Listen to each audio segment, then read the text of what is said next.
students, how are you? I hope you all are fine.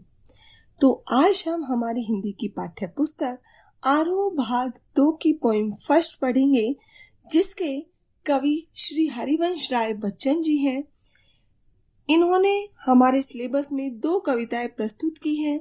हमने उनकी पहली कविता आत्म परिचय हमारी पिछली वीडियो में पढ़ ली थी। अब यहाँ उनकी नेक्स्ट पोइम है दिन जल्दी जल्दी ढलता है। तो बच्चों, मैं आपको एक बार दिन जल्दी जल्दी ढलता है कविता के बारे में बता दूं कि इसमें कवि ने क्या कहा है, किसके बारे में वर्णन किया है।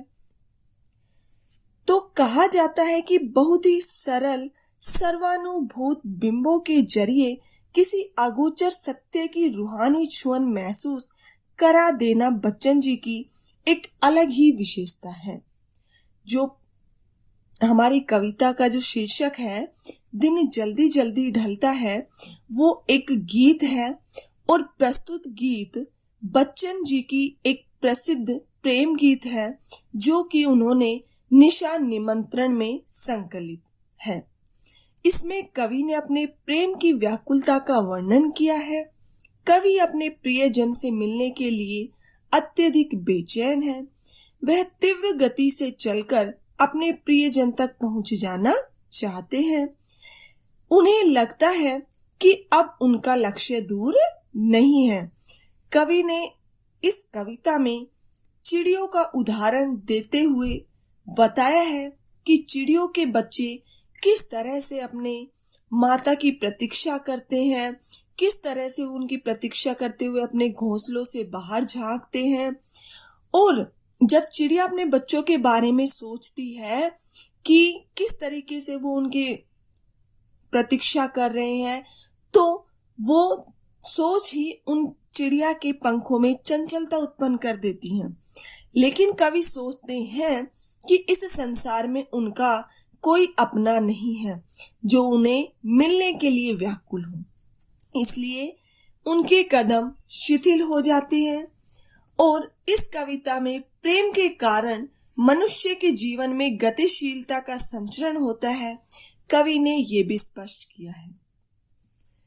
इस रचना के माध्यम से एक ओर तो कवि प्रकृति की परिवर्तनशीलता का संदेश देता है, तो दूसरी ओर मानव जीवन के कर्तव्यों के प्रति कर्मठता और बिना समय खोए आगे बढ़ते जाने का संदेश देता है। तो शुरू करते हैं हमारी पोइम दिन जल्दी जल्दी ढलता है। हो जाए न पथ में रात कहीं, मंजिल भी तो है दूर नहीं। यह सोच थका दिन का पंथी भी जल्दी जल्दी चलता है।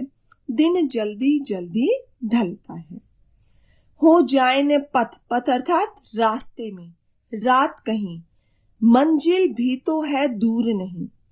यह सोच थका हुआ दिन का पंथी, राहगीर या मुसाफिर भी जल्दी जल्दी चलता है।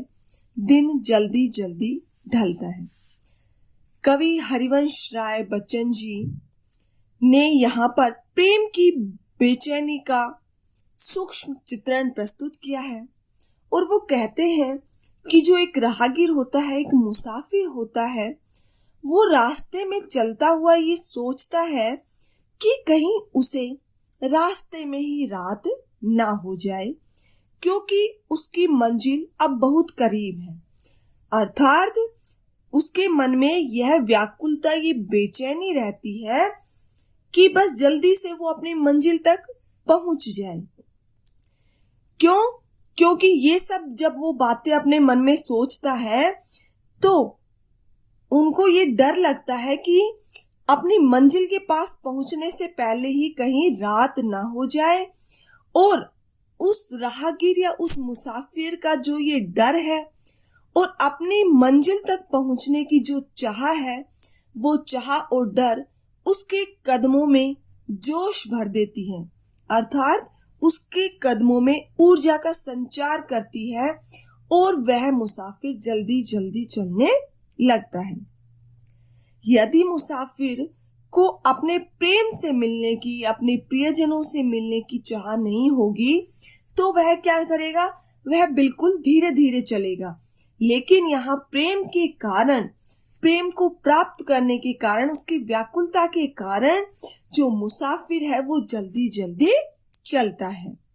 ठीक है। सेकंड पैराग्राफ देखिए।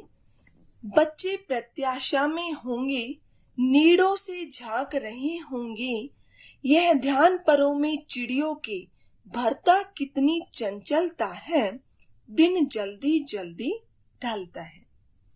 यहाँ कवि ने कविता को प्रेम भाव साम्यता से जोड़ने के लिए एक चिड़िया के माध्यम से उदाहरण प्रस्तुत किया है, और इस पद्यांश के माध्यम से कवि ने मानवीय ममता तथा वात्सल्य का सजीव वर्णन किया है।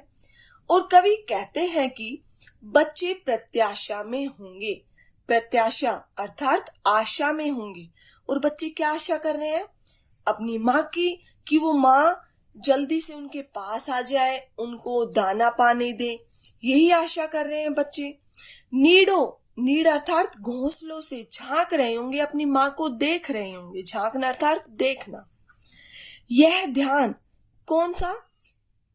यह ध्यान कि वो नीड़ों से झांक रहे होंगे, आशा में होंगे, यह ध्यान ही परों में, पर अर्थात पंखों में चिड़िया की भरता कितनी चंचलता अर्थात तीव्रता है, दिन जल्दी जल्दी ढलता है।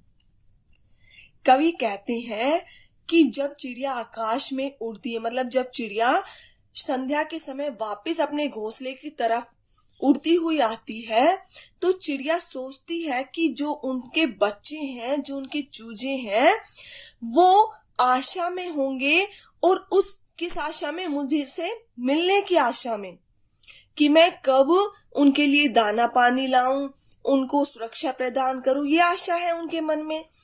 और उस आशा को लेकर जो मेरे छोटे छोटे बच्चे हैं वो घोंसलों से झांक रहे होंगे, अर्थात मुझे देख रहे होंगे। यह ध्यान परों में, और जो ये ध्यान है, कौन सा ध्यान? कि चिड़िया अपने बच्चे, उससे क्या करना है? शीघ्र मिलना चाहती है। तो जो बच्चों की ममता उन्हें पुकारती है, वे शीघ्र ही भोजन व सुरक्षा देना चाहती है चिड़िया अपने बच्चों को।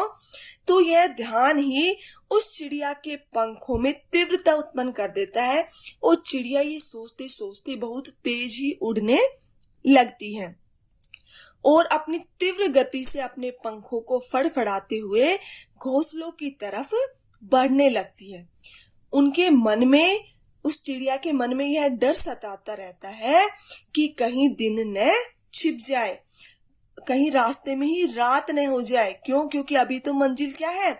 उनकी मंजिल थोड़ी दूर है, और इसलिए वो जल्दी जल्दी उड़ने लगती है, और दिन जल्दी जल्दी ढलने लगता है। थर्ड पैराग्राफ देखिए। मुझसे मिलने को कौन विकल, मैं हूं किसके हित चंचल, यह प्रश्न शिथिल करता पद को, भरता उर में विह्वलता है, दिन जल्दी जल्दी ढलता है। कविता के इस पद्यांश में कवि हरिवंश राय बच्चन जी, जिसके जीवन में प्रेम कमी है, वे स्वयं को और उन प्रत्येक व्यक्तियों के बारे में कहते हैं जिनके जीवन में प्रेम की कमी है। और उन्होंने यहाँ इस पद्यांश में वियोग जन्य पीड़ा का वर्णन भी किया है, और उस पीड़ा का वर्णन करते हुए वे कहते हैं स्वयं से ही, मुझसे मिलने को कौन विकल, विकल अर्थात व्याकुल है। कवि कहते हैं कि इस संसार में ऐसा कोई भी व्यक्ति नहीं है, कोई भी ऐसा व्यक्ति नहीं है जो मुझसे मिलने के लिए व्याकुल हो, मुझसे मिलने के लिए बेचैन हो। कवि ऐसा क्यों कह रहे हैं? क्योंकि कवि अकेले रह गए हैं, उनके जीवन में प्रेम का अभाव है, इसलिए वे सोचते हैं कि उनसे मिलने के लिए कोई भी व्याकुल नहीं है। मैं हूं किसके हित चंचल, हित चंचल अर्थात क्रियाशील या बेचैन के लिए। और कवि क्या कहते हैं कि जो मेरा मन है वो किसी के लिए भी चंचल नहीं होता, अर्थात मेरे मन में किसी के प्रति कोई भी प्रेम की भावना ही नहीं है। क्या कहते हैं कि मेरे मन में किसी के लिए कोई प्रेम भावना ही नहीं है, इसलिए मैं किसके लिए चंचल हूं। यह प्रश्न शिथिल करता पद को। ये दो जो प्रश्न है कि मुझसे मिलने के लिए कोई बेचैन नहीं है, मेरे मन में किसी के लिए कोई प्रेम भावना नहीं है, इसलिए मैं किसी के लिए चंचल या व्याकुल या बेचैन क्यों हूं। तो जो ये प्रश्न कवि के मन में उभरते हैं, उत्पन्न होते हैं, ये प्रश्न ही कवि को शिथिल कर देते हैं, ढीला कर देते हैं। किसको? पद को, कवि के पैरों को। और जब ये प्रश्न कवि के मन में उठते हैं तो ये प्रश्न कवि के कदमों को शिथिल कर देते हैं, उनके कदमों को ढीला कर देते हैं। और प्रेम के अभाव के कारण उनके जो पैर हैं, उनकी जो क्रियाशील, मतलब एक तरह से उनमें जो जोश है वो ढीला हो जाता है, कम हो जाता है। भरता उर में विह्वलता है। उर अर्थात हृदय में, विह्वलता अर्थात आतुरता का भाव। और मतलब एक तरह से कवि कहते हैं कि इन प्रश्नों को सोचकर मतलब जो मेरा जोश है, जो मेरे कदम है, वो ढीले हो जाते हैं, धीमे पड़ जाते हैं और मेरे हृदय में निराशा तथा उदासी की भावना उत्पन्न होकर मुझे व्याकुल कर देती है, मुझे बेचैन कर देती है। कवि के मन में यह विवलता उत्पन्न होती है, यह बेचैनी उत्पन्न होती है कि वह इस प्रेममय संसार में अकेला रह गया। अर्थात इन संसार में उनका कोई भी प्रियजन, कोई भी प्रेमी नहीं है, कोई भी व्यक्ति अब उनकी प्रतीक्षा नहीं कर रहा, इसलिए कवि निराश व उदास हो जाते हैं। दिन जल्दी जल्दी ढलता है और कवि फिर से अपनी प्रेम में खो जाते हैं, अर्थात इसी सोच में खो जाते हैं और जो दिन है वो जल्दी जल्दी ढल जाता है। Thank you.